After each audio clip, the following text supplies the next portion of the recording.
My name is Shiloh Maples. I'm Turtle Clan. I'm Anishinaabe. I'm a citizen of the Little River Band of Ottawa. I also belong to the Ojibwe people of Swan Creek and Black River. I am speaking to you from my homelands here in the Great Lakes. Welcome to Spirit Plate.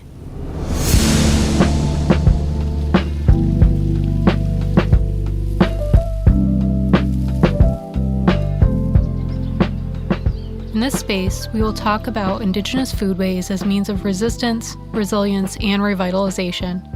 Within this growing Indigenous food movement, there is an incredible story of reclamation and intertribal solidarity. Powerful yet untold examples of Native peoples resisting and thriving.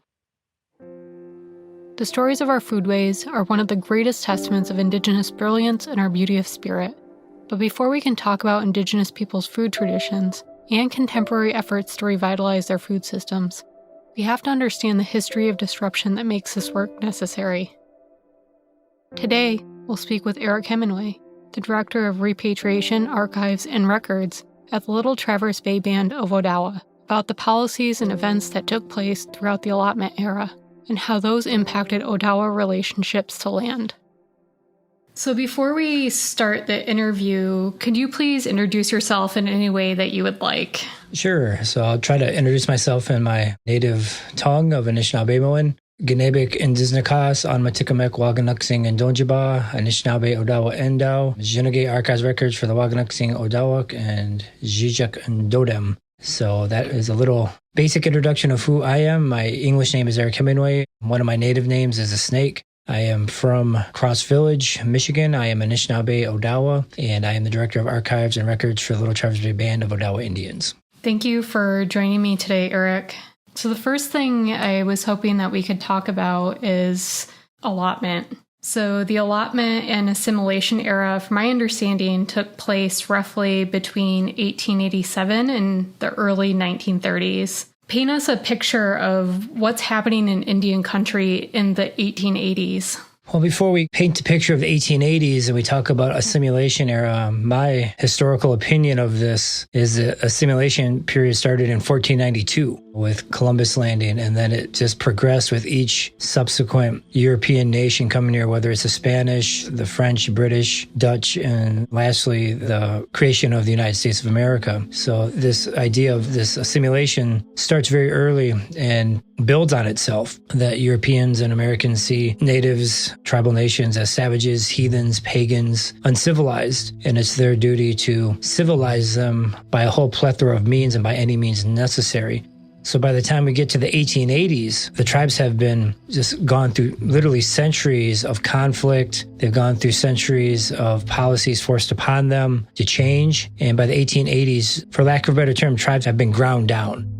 War, diseases, loss of population, and they are, in my opinion, in this, especially east of the Mississippi, they're in this mode of surviving to the next generation. And these policies of assimilating are very pervasive. They are permeating all aspects of Anishinaabe life, whether it's how you dress, how you speak, how you educate your children, how you govern yourself, what type of food you are growing, how you consume it, trade economics, everything is under the scope of change to be not Anishinaabe. So by the 1880s, tribes in Michigan are coming off a tail end of treaties. They're coming off the tail end of multiple wars, and they are settling into this new way of life that's being dictated upon them by the United States. And this very closely is related to land and how land is used, how land is viewed, the relationship with land, and the whole idea of ownership versus Anishinaabe, I would say relationship to land. There's a very stark difference between the two. The tribes sign multiple treaties throughout the mid-1800s, and each tribe is unique in its own treaty negotiations. Some tribes sign multiple treaties, some tribes only sign a few, but throughout the early to mid-1800s, all the tribes in Michigan signed treaties. By the 1880s, they are living with the repercussions of these treaties, and many times it's the lack of fulfillment of the treaties by the United States. So it's a very, very bleak time, lack of a better term, for tribes during this time period. And the whole process of allotments is really this whole phase of, well, the second phase of the treaties in the 1850s, where the United States is surveying its relationship with tribes and how far they've come in their progress of being civilized, or are they still uncivilized? And one of the solutions at the time is to not completely remove them, which was, quote unquote, the solution to the Indian problem in the early 1800s. But by the mid 1800s, it was to give them land and manage it like a white settler farmer. And so tribes were giving these allotments under these treaty agreements, whether it's 80 acres, 40 acres, and so on and so forth. So by the 1880s, the tribes, for the most part, are going through this mechanism of, did they get the allotments? Were the allotments correctly, distributed through their communities? It was a really convoluted mess, for lack of a better term, up here in northern Michigan. I can't speak on behalf of the other tribes. I'm just not well versed in the treaties for the Potawatomis or the Ojibways. But how land is used is directly tied to the view of being civilized or uncivilized. One particular story from this era that sticks out in my mind is that of the Burt Lake Burnout and the forced relocation of the Burt Lake Band of Chippewa and Ottawa. Very few people have heard this history. I've known it for several years now, but it was only this summer that I discovered that this event is also considered to be the origin of one of the cultural foods of Native peoples in this area, scorched corn. For those that aren't familiar with Burt Lake, it is located near the tip of Michigan's Mitt, about 40 minutes south of the Mackinac Bridge. In the 1836 Treaty of Washington, the Burt Lake Band ceded this land and received certain concessions, including annuity payments. Taking these payments, the Burt Lake Band purchased the land on which they settled. They then placed this land in trust with the governor of Michigan in the 1840s. Anywhere from a dozen to 30 families lived on this land at various points over the next half-century. But all this time, conflicting language between different treaties and inconsistent enforcement by local officials led to a confusion whether the land was to be taxed or not. The governor offered no assistance resolving the situation. Speculators began to look for land with overdue property tax bills to purchase at tax auctions. A county treasurer aligned with the speculators' interests was installed for Sheboygan County in 1878. He determined that the Native people were delinquent on their taxes. This was despite the county having refused to accept tax payments from the Native owners in the past, and in many years not even assessing the properties for taxation at all. By 1899, a particular speculator, the lumberman John Walter McGinn, held title to approximately 400 acres of Native land, all taken by tax foreclosure and purchased at auction. On October 15, 1900, the sheriff and his deputies from nearby Sheboygan came to Burt Lake settlement to remove the Native inhabitants from their homes. John Walter McGinn was with them. Reports say that on that cold and rainy morning, many of the Native men were away from the village. It was payday at the neighboring lumber camps. The deputies removed the remaining women, children, and elderly from their home and tossed their belongings into the road. Then one by one, McGinn and his men doused their homes in kerosene and set them on fire. The families were left to walk about 35 miles to the nearest mission settlement at Cross Village. Although various appeals were made for help from the state government later, no cooperation or compensation was offered. Today, the City of Sheboygan's website invites visitors to visit historic Rivertown and perhaps see a show at the historic Opera House. A linked page describing the history of the Opera House proudly mentions that the village trustees voted to approve construction of the Opera House on August 4, 1877. Among them was Trustee McGinn. Nothing else in the City of Sheboygan's website references John Walter McGinn or the homes he burned, but there is a button that residents can click to pay their property tax bill. Much of what used to be Burt Lake Native Village is now broken up into private lots. Many of these lots are the site of waterfront vacation homes. They can be reached by taking Burt Lake Road to Indian Point Road. These vacation homes are situated among the trees of what is now known as Colonial Point Memorial Forest. The Burt Lake Band of Ottawa and Chippewa Indians exist today and have been a state of Michigan recognized band since 1986. But their fight to regain recognition as a federally acknowledged band by the Bureau of Indian Affairs continues today. This last summer, I invited a friend to visit while I prepared my annual batch of scorched corn to put up for winter. Scorched corn, sometimes known as parched corn, is sweet corn that has been slowly roasted or blackened over a low wood fire for preservation. When I make this at home, I build a small wood fire outside and place a metal grate over it. The corn is husked and placed on the grate. I turn each ear of corn every few minutes until the entire cob is browned and the kernels are wrinkled. After the cobs are cool, I cut the kernels off the cob and dehydrate them, allowing them to be stored for longer periods of time. In the winter months, I'll add a couple handfuls of the scorched corn to soups and stews. After I give them time to rehydrate, the scorched kernels offer the subtle sweetness of summer sweet corn and smokiness of a hardwood fire to the dish. Another way I use scorched corn is to make a cornmeal-like ingredient using a spice grinder or grain mill that I add to fish cakes.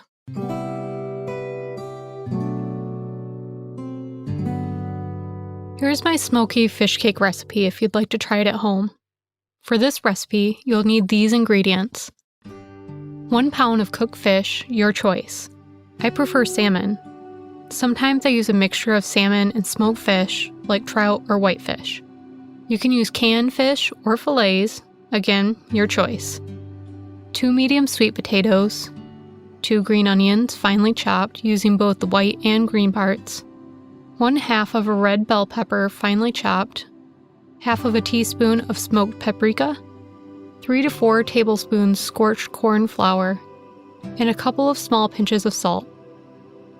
Step 1. Preheat the oven to 375 degrees Fahrenheit. Poke a few holes in the sweet potatoes, then wrap each in foil. Bake for 45 minutes to 1 hour until soft. Once cooked, unwrap them and allow them to cool. Once cool enough to handle, remove the sweet potato skins and discard them. Place the roasted potato flesh into a bowl and mash. Step 2. To make the scorched corn flour, place a small handful of the scorched corn into a small food processor or spice grinder. I use a small coffee grinder that I've repurposed as a spice grinder. Pulse the dehydrated corn until it becomes relatively fine and there aren't any large chunks of dried kernel left. Step 3. If you're using fish with bones, go ahead and remove those. Then break apart or flake the fish. Try not to overwork the fish. You want to keep some small chunks for texture. Step 4. Add the fish to the bowl with the mashed sweet potatoes, along with the remaining ingredients. Mix well. If the mixture is too wet and not firm enough to stick together, add a little more scorched corn flour until they hold. Alternatively, you can also use a tiny bit of breadcrumbs or flour here if you'd like. Step 5. Scoop out oversized golf ball sized balls of mixture. Roll into balls, and then gently flatten to create patties. Repeat. For best results, let the patties rest on a baking sheet in the fridge for about 20 minutes to firm up.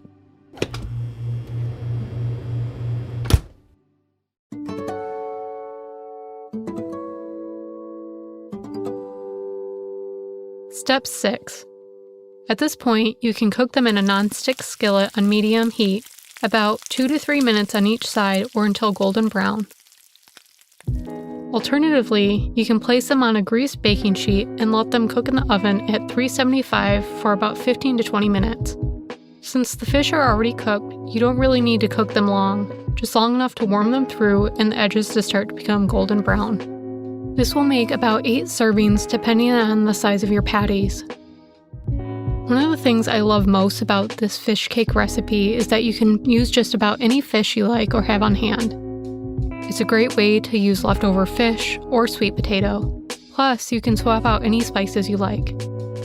Want a little heat? Add a dash of cayenne. Perhaps try a little fresh cilantro.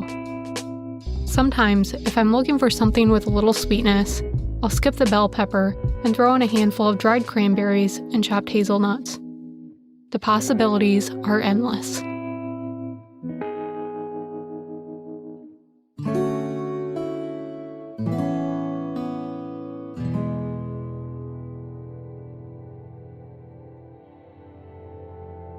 As I sat tending the fire and chatting with my friend, she shared the story connecting the Burt Lake burnout to this cultural food, scorched corn.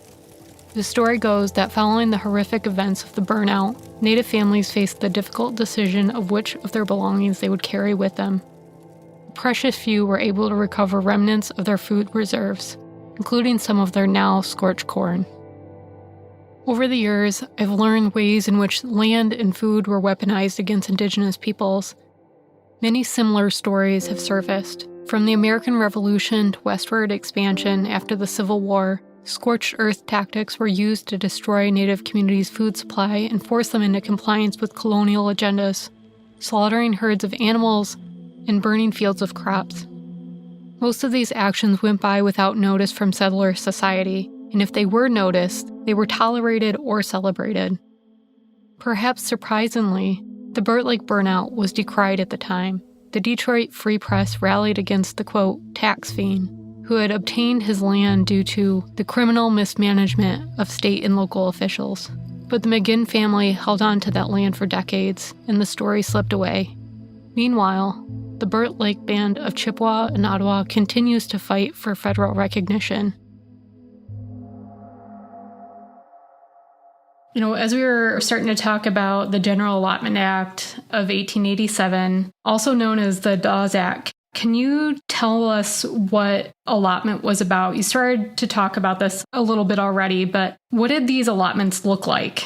Specifically speaking to northern Michigan. And I don't want to, convolute my message, and I don't want to speak on behalf of the tribes. I mean, my focus has and always will be, the Odawa of northern Michigan. That's where I'm from. I am Odawa. So I always want to put that out there that I'm not, talking about western UP tribes or tribes in southern Michigan. They have their own unique story. And I really feel that you have to reach out to those tribal communities to get that story. And there's this really long-standing stereotype that, all natives are the same. You talk to one and it's all the same story for everybody. And so same problems, same solutions. Definitely want to stay clear of that. So when I'm speaking of allotments, I'm speaking specifically to northern Michigan. And the allotments, from what I saw, really come out of the 1855 treaty.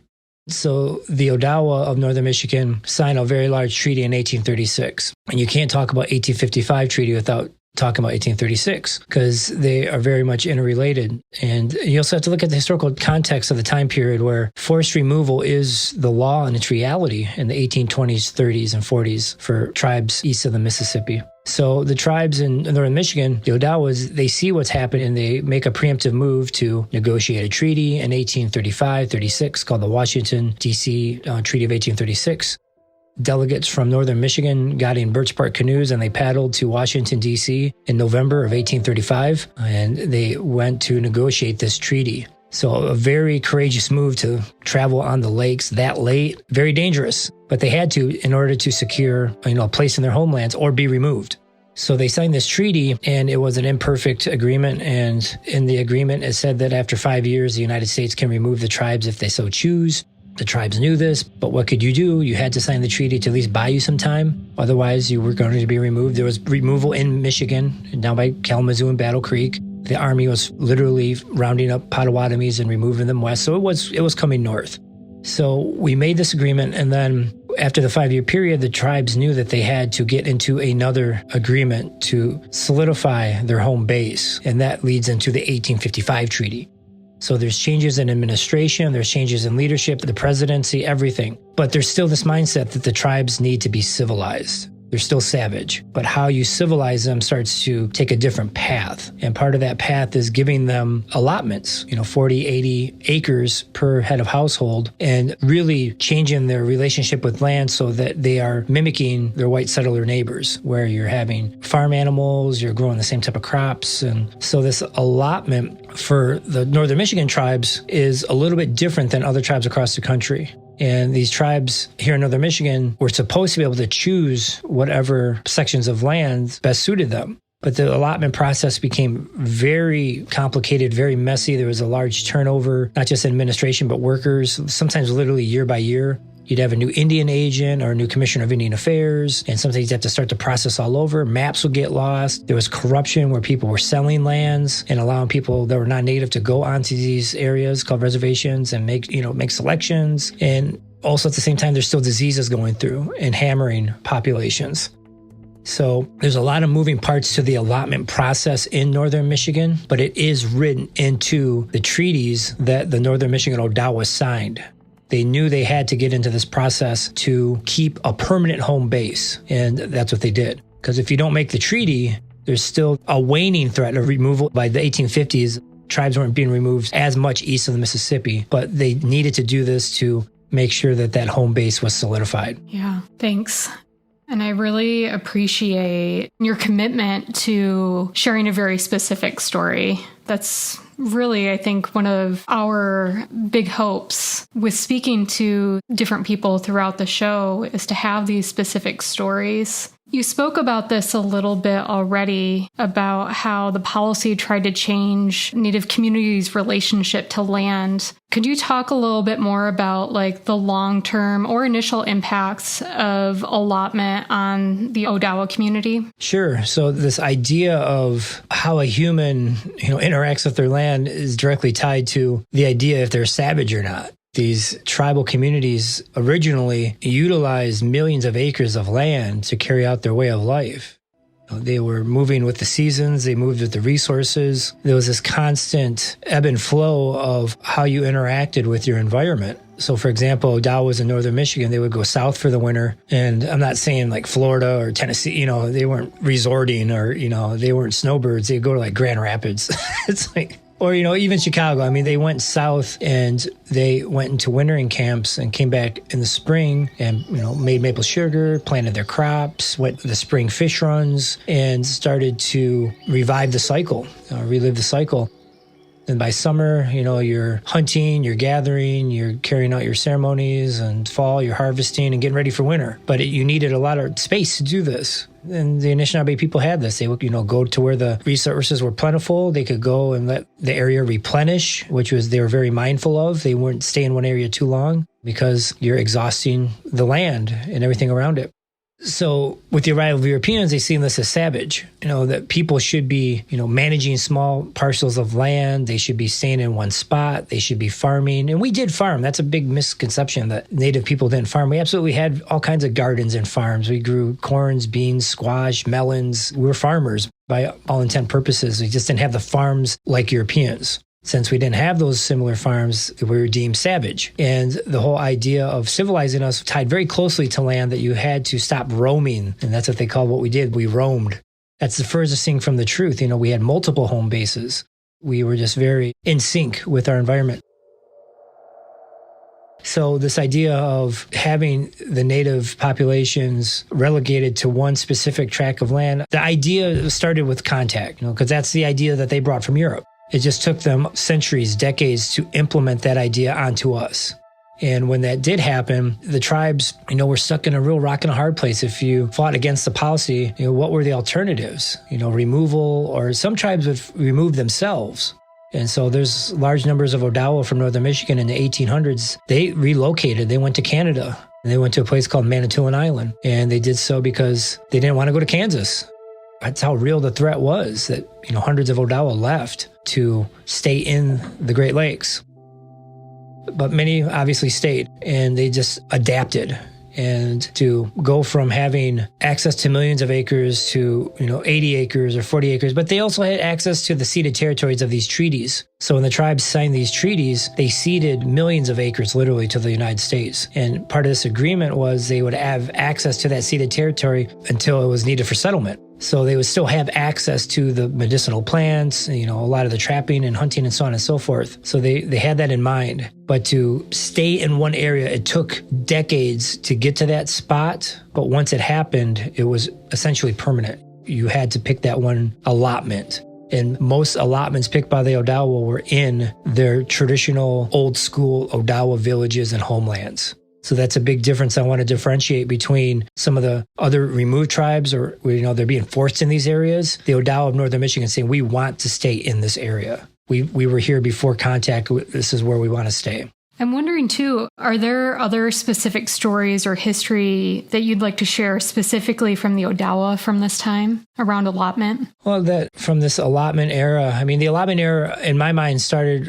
with us in 1855. So when I hear allotment, my mind automatically goes to that treaty of 1855 because we had to choose these sections of land. And for the next 20 or 30 years, we went through this very complicated process, and it's still not resolved. I can only go a certain length in this conversation because we are currently in federal court over the reservation boundaries of that treaty. It's a very much a living document. It's not this stagnant, old, crusty piece of paper in the National Archives. It's like the Constitution or the Bill of Rights. It's a living document that is still being interpreted. It's still being implemented to this very day. So in that regard, it's impacting the community right now. Is there anything else you would like people to know about this era? Natives didn't fade away in the 1880s. That's a very popular misconception in pop culture that tribes just kind of faded in the 1880s. And this is perpetuated through a lot of the movies and TV shows and books, just even the art, the native guy on the horse with his head down, he's just exhausted. The horse has his head. I forget the name of the painting or the sculpture, or like Last of the Mohicans, just the name itself, saying, this is a vanishing race. And we hear that all the time, especially in historic record, this time period. There is some truth in this too, Shallow, because by, I think, 1910 or 1900, natives on the federal census made up about 0.5% of the population. We weren't even 1% at that point. So we were literally vanishing. We were dying out. But it was also pushed, and it was also expected that natives would not be in existence well into the 20th century. It's just rife throughout the federal records and church records that this race of people will be gone. And obviously that's not true. We persevered, but that's a big misconception from this time period. And that also there are natives east of the Mississippi in this time period. So there's a large focus on west. You see a lot of the Curtis photos and just this imagery of the Western Indian. People start to think that all Indians east of the Mississippi have been removed or they're gone, but that's not the case. There's large populations in Minnesota, Wisconsin, and Michigan, in New York to this day.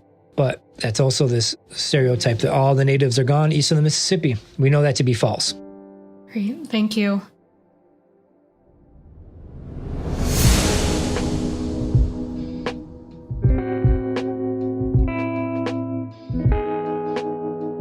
The Spirit Plate podcast is an honoring of all the Indigenous communities across Turtle Island who are working to preserve and revitalize their ancestral foodways. In this space, we will talk about Indigenous foodways as means of resistance, resilience, and revitalization. Thank you for listening to Part 1 of Allotment and Assimilation, Episode 5 of Spirit Plate. A big thank you to Eric Hemenway, the Director of Repatriation, Archives, and Records at the Little Traverse Bay Bands of Odawa. Eric will join us for part of the next episode, Part 2 of the Allotment and Assimilation Era. Throughout Season 1, we'll discuss some of the social, political, and historical reasons why the Indigenous food sovereignty movement is necessary. A critical understanding of the journey that led us here needs to become a more common understanding before American society can give life to a new, more equitable food system. And a more equitable food system requires narrative equity. Indigenous people must get to define their own relationship to land and food and tell the stories of their work themselves. Through interviews with seed keepers, chefs, farmers, and community members, this podcast will share what food justice and sovereignty looks like for Indigenous people across Turtle Island. As your host, I'm inviting you to the table and into a deeper conversation. I hope that you'll be inspired to think about your own connection to place and how this has influenced your relationship to food. I also hope you'll feel moved to build genuine relationships with original caretakers of the place you reside and consider how you can stand in solidarity with their communities. If you would like to learn which Indigenous community's homeland you reside upon, visit native-land.ca. That is native-land.ca. You can subscribe to Spirit Plate anywhere you get your podcasts. Spirit Plate is part of the Whetstone Radio Collective. Thank you to the Spirit Plate team, producer and music composer Kat Yang, audio editors Kat Salinas and Bethany Sands, researcher Giselle Kennedy Lord, and intern Indigo Clarkson. I'd also like to thank Whetstone founder Stephen Satterfield, Whetstone Radio Collective executive producer Celine Glacier, sound engineer and music designer Max Cuddlechuck, associate producer Quentin LeBeau, production assistant Annalisa Utinko, and sound intern Simon Lavender. You can learn more about this podcast at whetstoneradio.com. at Instagram and Twitter at Whetstone Radio, and subscribe to our YouTube channel, Whetstone Radio Collective, for more podcast video content. You can learn more about all things happening at Whetstone at whetstonemedia.com. Until next time, Bama P.